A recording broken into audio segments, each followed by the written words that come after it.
नमस्ते, मैं हूं रवींद्र गौतम और आप देख रहे हैं ब्लंटली स्पीकिंग। आज जब हमारे देश में एक ऐसे हम कहते हैं ना आपदा के माहौल में है, कहीं भी फोन करें या जब भी आपके पास कोई फोन आता है तो आपको एक मन में अनायास ही डर सताने लगता है कि पता नहीं किसकी क्या खबर आई है, क्या मदद मांग ले या ऐसी क्या खबर हमें सुना दें, कुछ नहीं पता लगता। एक आप डर के माहौल में अपने आप जी रहे हैं। क्यों? क्योंकि कहीं पे आपको इलाज नहीं मिल रहा है, कोई आपसे मदद मांगता है कि मुझे कहीं एडमिशन करा दीजिए तो पॉसिबल नहीं है, कहीं आपको कोई वैक्सीन के लिए बात करता तो पॉसिबल नहीं हो पा रहा, दवाइयां मांगता है तो पॉसिबल नहीं हो पा रहा। पता नहीं इस वक्त हम ऐसी आपदा में कैसे आ खड़े हुए, क्यों आ खड़े हुए, क्या ये एक बुलाई गई आपदा है या अपने आप आ गई आपदा है। और इस आपदा के दौरान जो देश में अव्यवस्था का माहौल है और जो देश की अर्थव्यवस्था है, उन सबके विषय पे आज हम बात करेंगे हमारे देश के पूर्व वित्त मंत्री श्री यशवंत सिन्हा जी से। यशवंत जी, आपका बहुत बहुत स्वागत है। धन्यवाद जी, धन्यवाद जी। यशवंत जी, जब देश का नागरिक अस्पताल के लिए लाइन में खड़ा है, ऑक्सीजन के लिए लाइन में खड़ा है, दवाई के लिए लाइन में खड़ा है, और तो और शमशान में भी अंतिम संस्कार के लिए भी उसमें भी लाइन में खड़ा है, आप इस परिस्थिति के विषय में क्या कहना चाहेंगे? कौन जिम्मेदार है इसका? देखिए, पहले तो मैं अपनी तरफ से बेहद व्यक्त करना चाहूंगा।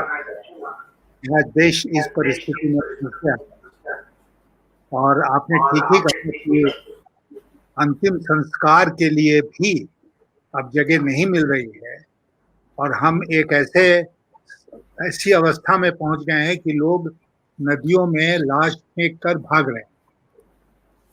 और एक अंग्रेजी में एक्सप्रेशन है डिग्निटी इन डेथ, मौत में भी कुछ मर्यादा, मरने के बाद भी कुछ मर्यादा मिलनी चाहिए उस व्यक्ति के शव को, वो भी आज नसीब नहीं है।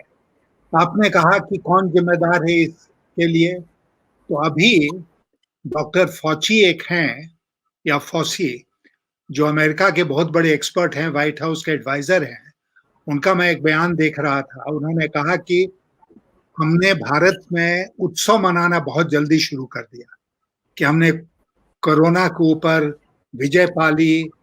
फरवरी के महीने में अंत में लगभग बोलते हुए स्वयं प्रधानमंत्री जी ने वर्ल्ड इकोनॉमिक फोरम को कहा कि हम लोग ने दुनिया को बचा दिया क्योंकि भारत में हमने पूरी तरह से कोरोना को कंट्रोल कर लिया, जबकि ऐसा नहीं था। फरवरी में ही केसेस बढ़ने लगे थे। तो ये जो हमारी आदत है कि हम बहुत जल्दी उत्सव मनाने लगते हैं और बाकी जितने चापलूस लोग हैं वो जुट जाते हैं सरकार और खास करके प्रधानमंत्री जी की तारीफ करने में। आज जो परिस्थिति है वो सीधे तौर पर उसी का नतीजा है। जी, तो ऐसी स्थिति में नतीजा उसका है। जब हम बात कर रहे थे, जिस तरह से आपने कहा, हम सबको पता है कि मार्च में जो वैज्ञानिकों ने कहा कि भाई आने वाली जो लहर है, सेकेंड वेव है, वो पिछली बार से भी ज्यादा खतरनाक है। तो आखिर सरकार के मन में ऐसा क्या रहा होगा जिसकी लिए उन्होंने तैयारी नहीं की, बल्कि चुनाव की रैलियां की, लाखों लोगों को बुलाया, कुंभ में लोगों को नहलाया। और लास्ट ईयर भी आपने देखा था कि जब 500-550 केसेस थे तो एक जिसे हम बार बार एक विशेष समुदाय का नाम दे देते हैं, उस दौरान वहां पे उन्हें कोरोना जिहाद भी कहा, कोरोना बम भी कहा गया।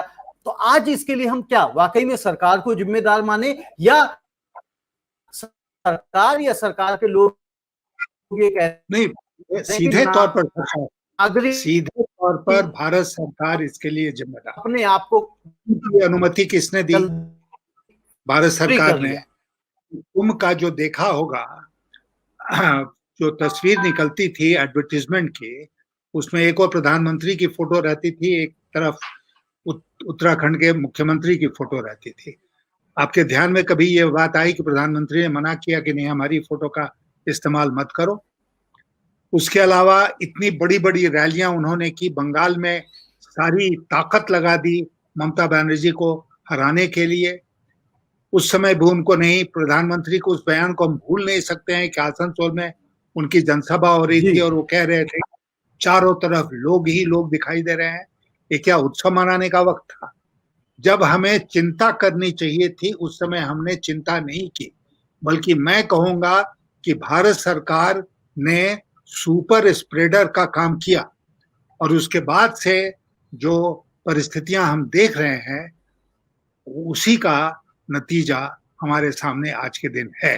तो सीधे तौर पर भारत सरकार और भारत सरकार के प्रधानमंत्री इसके लिए जिम्मेदार हैं, ये कहने में हमें कोई संकोच नहीं है।